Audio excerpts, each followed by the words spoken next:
दोन वेगवेगळ्या अपघातात दोघा दुचाकीस्वारांचा मृत्यू झाल्याची घटना शिरूर तालुक्यातील कासारी फाटा व शिक्रापूर इथं घडली। महेश धोंडीराम भगत वय वर्ष 44 सध्या राहणार शिक्रापूर, मूळ राहणार काले, तालुका जुन्नर, जिल्हा पुणे।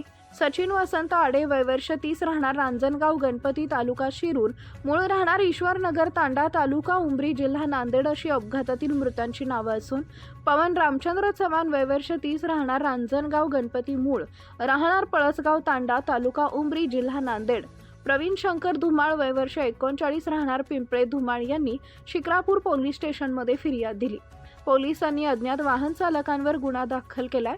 महेश भगत हे त्यांच्या दुचाकीवरून दिनांक 9 मार्चला पहाटे अहिल्यानगर बाजूने पुण्याच्या दिशेने जात असताना कासारी फाट्याजवळील हॉटेल समोर त्यांच्या दुचाकीला पाठीमागून आलेल्या अज्ञात वाहनाने धडक दिल्याने महेश भगत अपघातात गंभीर जखमी झाले। सचिन अडे हे त्यांच्या दुचाकीवरून जात असताना कोंढापुरी इथं पाठीमागून आलेल्या अज्ञात वाहनाने त्यांच्या दुचाकीला धडक दिल्याने सचिन अडे अपघातात गंभीर जखमी झाले।